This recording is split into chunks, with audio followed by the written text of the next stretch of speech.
Day 23, let's talk about Tales from the Crypt Demon Knight, which is a first watch like every movie for the 31 days.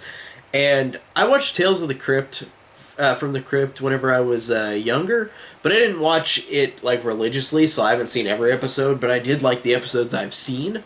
And I kept hearing from so many people that this one is really good and a really awesome movie.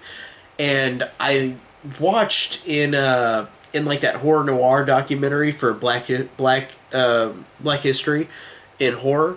There was a thing they were talking about with Jada Pinkett, who's in this movie as the final girl character, and this came out in 1995, and this was one of the first, or it might have been the first final girl that was black. So I thought that that was really cool, and that watching that documentary and then hearing from my friends how awesome this movie was, I had to watch it. So I really was excited to get it. So I bought the Scream Factory edition, and it was a really cool looking artwork on that one. But the basic thing, besides the Crypt Keeper thing, which is just at the beginning and the end, like the episodes are, like the Crypt Keeper's in Hollywood, and he's making a movie, which is pretty cool.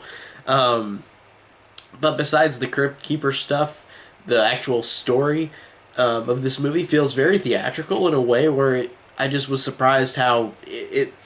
I think it didn't go to theaters. I think it went to HBO whenever it came out, but it feels incredibly theatrical. I really love how it looks. It looks so theatrical, like you would expect this just to be a movie.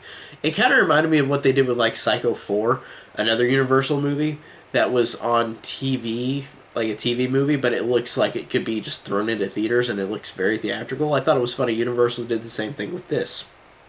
And I think they've done that with other movies too. Like I haven't seen the Bordello of Blood yet, which is the other Tales from the Crypt movie that Universal did, but I want to see that really now a lot since I like this one a lot. But what I'm saying is, theatrically, this one looks very theatrical. And now, this one in particular with the cast, this cast is freaking awesome. William Sadler as Breaker is really awesome. He's so enthralling, and like everything he says, you're just like you can't like keep your eyes off of the performance because the performance is so good. And you have Billy Zane in this movie, who I like as an actor, but he is hilarious in this movie. And I'll put a clip at the end of this review, but man, holy shit, like everything this guy did in this movie was awesome and hilarious, and it's my favorite role in the movie. He's fantastic.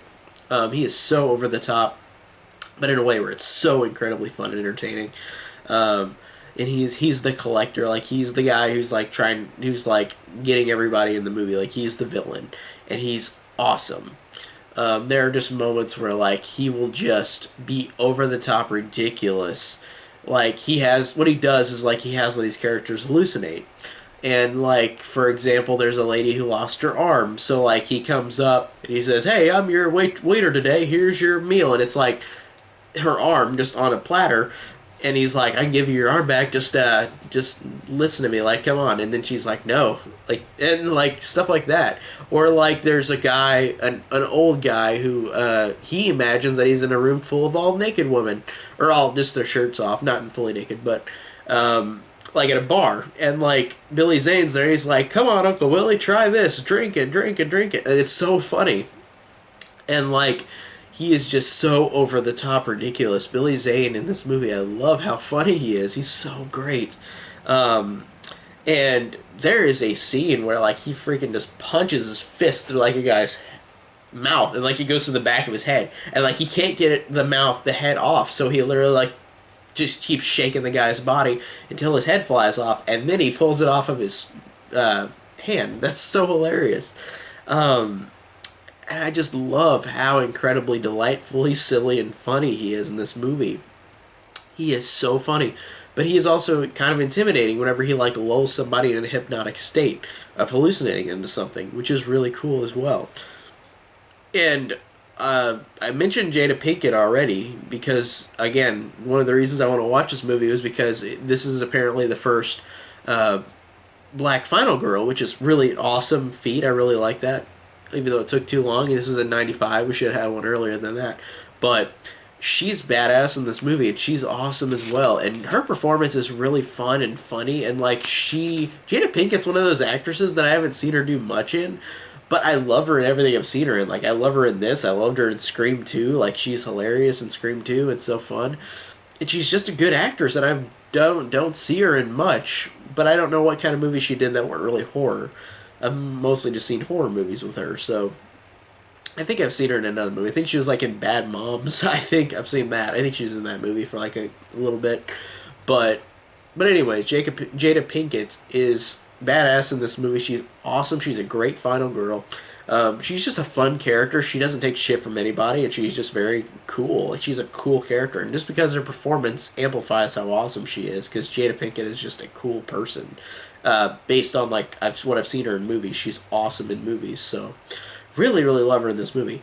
And also, we get a young Thomas Hayden Church who doesn't look, besides his face, he looks nothing like he does now. He's like uber skinny, and it's weird because usually whenever you see actors or actresses where they're like way younger and they look so different, like it's so weird seeing him in this, but he's really funny and hilarious too. And the lines from everybody are pretty fun and funny. Like I said with that lady who got her arm cut off, where like, where Billy Zane comes up and says, "I'm your waiter. Here's your meal. I can give you your arm back." And then she puts her stub up, which was where her arm was, and he's like, "Oh, are you saying yes?" And she says, "No, that's me flipping you off, asshole."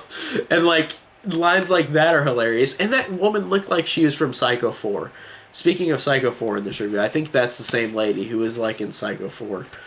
I don't know if that might be, it might not be, but she sounded and looked like that lady. So little side note, but yeah, this one just in particular, man, just everything about this was so fun and so funny and so just entertaining. Like this is a very, very entertaining movie, very visually cool movie too, and I think that it feels so theatrical, and it's just like a long episode of a Tales from the Crypt episode, but it works so well.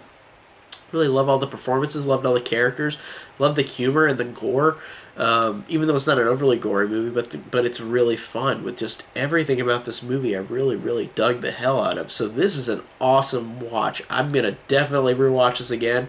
So glad I bought it on Blu-ray because I really loved it. I'm glad I'll be able to watch it again sometime soon. So that is my review on Tales from the Crypt Demon Knight. Tell me down below what you guys think of this movie, and thank you guys so much for watching. Of course, you don't mind if we kill the others, do you?